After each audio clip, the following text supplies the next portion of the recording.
Գալու Բաքվի մեր փախածները ստեղ են մնացել, նրանց փախածներն էլ թոնդե մնան պրսնի հետը։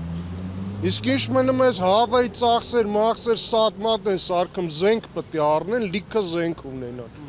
Թուրքիա հետ մենակ զենքով պետք է ուժեղ լինես, քնելվա ելնի, իր մոտ Ադրբեջանում ինքը թալանում, մի հատ պետք է մտածած թշնամի մտածի,